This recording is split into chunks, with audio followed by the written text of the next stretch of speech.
It's a very unusual setting where I'm coming to you from. Unusual because we don't usually take you indoors, and this is, well, partly indoors. It's special because I'm on set with Moto Man. Now, for those of you who don't know what that is, you've got to go on to Google and find out, or onto YouTube. It might be that much easier for you.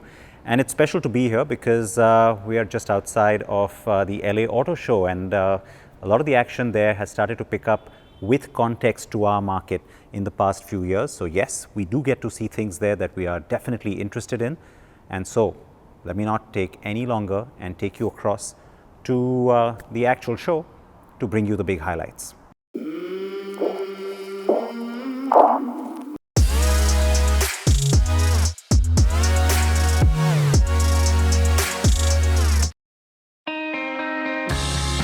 The annual Los Angeles Auto Show has enough and more to get our juices flowing.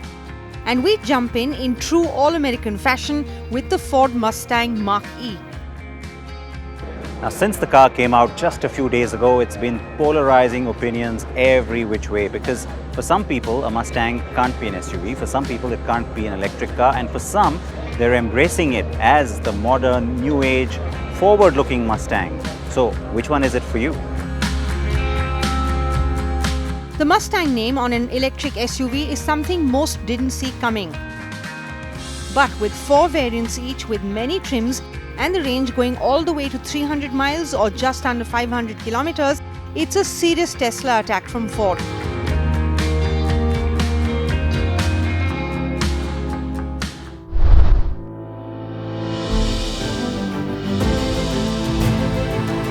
The Kia Seltos got its US launch.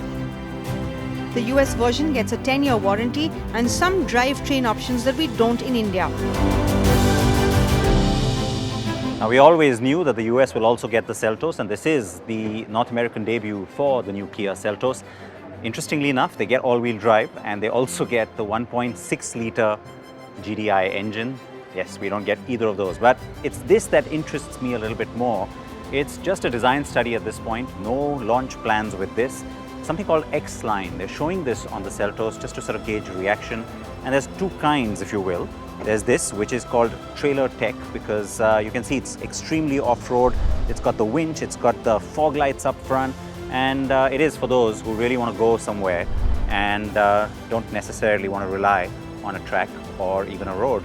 But then you've also got another version of that. Now, like I said, it's called X-Line, and the Kia North America CEO was very clear about this is not a market launch, but clearly if they're showing these here, try and think of some of the trims, some of the options that the Seltos could get in the future. And so there you see, that's a lot more urban. In fact, it is called the urban concept. And wheels like that, now that's really going to get your attention. But you know, it's kind of rugged, but at the same time, very much an on tarmac variant.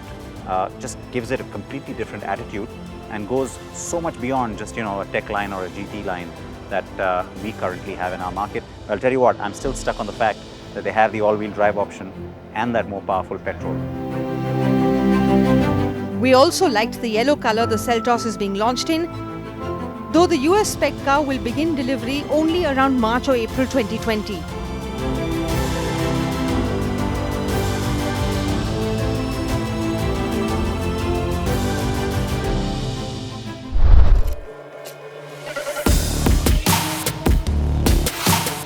Sister company Hyundai also had an SUV on its stand that got a lot of attention.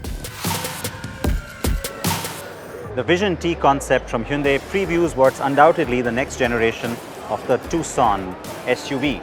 This is a plug-in hybrid that's been shown here, and no doubt the new Tucson will get that too. But for me, the more important direction that you get from this is Hyundai's new design language. Well, it's what you would call an update on sensuous sportiness, call it 2.0 maybe. A lot more angular, a lot more cuts, and honestly, when you look at this particular concept from the side, you kind of get a sense of the Lamborghini Urus. Hyundai also showed the updated Ioniq family that was presented by Hollywood actor Josh Duhamel, and the N division showed off its new high-performance mid-engine sports car, the RM19 concept. Group brand Genesis showed off the massively updated G90 flagship sedan with a new face and enhanced luxury.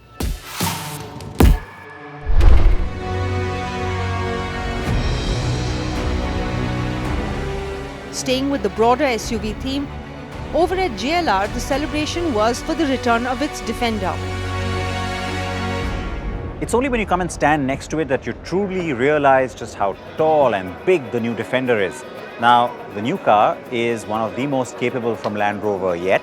And that capability, by the way, doesn't just focus on off-roading as you might think, but also on-road dynamics. That's been a big focus area. And the car had its North American debut. The Defender brand returns here to America after 22 years. And that was a special ceremony off-site.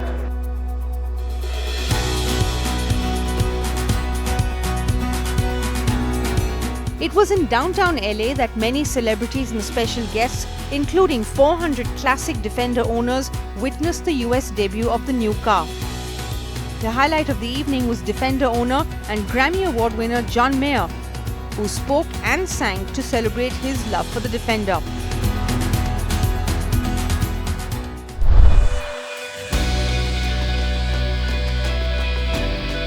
To be available in the spring of 2020, the Defender will come to the US in its 90 and 110 avatars. India will also get both, but a few months later.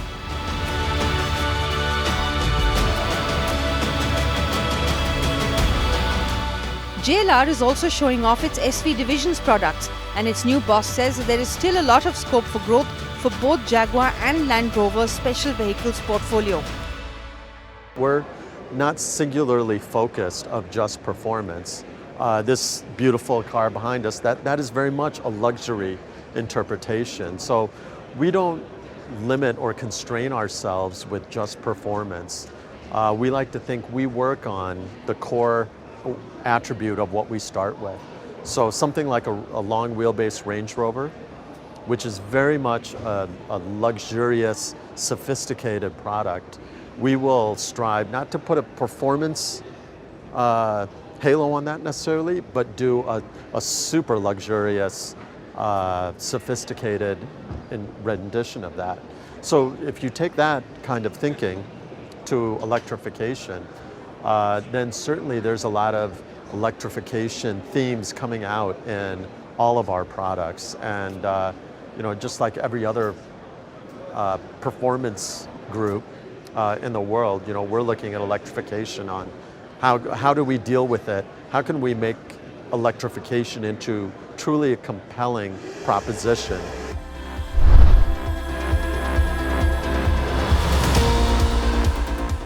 Let's stay with SUVs, and Audi unveiled the Etron Sportback, its second electric car model.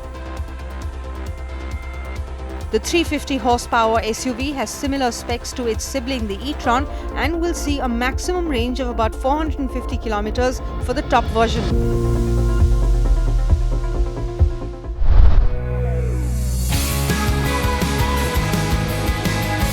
At the other end of the spectrum are the AMG SUVs over at Mercedes-Benz. It is the world debut of the MercedesAMG GLS 63 and this, the GLE 63S. Now, I can tell you that there's going to be lots of anticipation about driving this one because it takes the SUV again into the sports car sort of territory. We're talking 0 to 100 in under 4 seconds with 600 horses residing under that hood there. Well, yeah, can't wait for it. Though I know many of you are still just waiting for the new generation GLE to get to us. Well, the good news is the bookings have begun and the car should be with us in just days now, not months. The LA Auto Show is also where the larger GLS gets its AMG treatment. Like we said, both cars will be fast if the previous generations are anything to go by.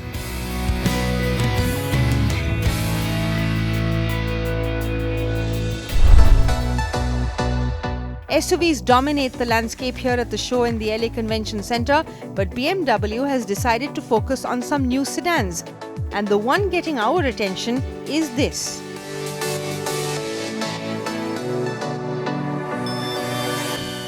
Well, first we had the M2, plenty of fun. Then we got the M2 competition, and I can tell you I had a blast with that.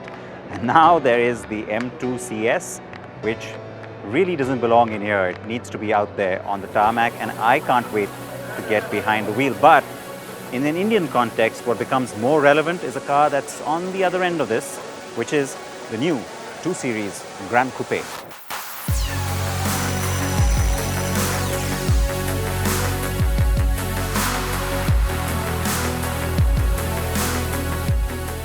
The BMW 2 Series Grand Coupe is now the smallest and most compact sedan with a 4-door layout in the BMW world. The car is based on BMW's front-wheel drive platform and does not share much with the M2 layout. It goes up against the Mercedes-Benz CLA and the Audi A3, and yes, it will come to India in the second half of 2020. Doesn't get more all-American than the Corvette. That is the new one, and it's, of course, very unfortunate that we have no presence of GM anymore in India. So I don't want to end on a dour note, but I do want to tell you that you have to send in your feedback on what we've showed you here from LA. Some interesting stuff, some significant stuff, and also some things that point into the future. So react to all of that. Please wear your seatbelts wherever you're going, and please join me next week. Bye-bye.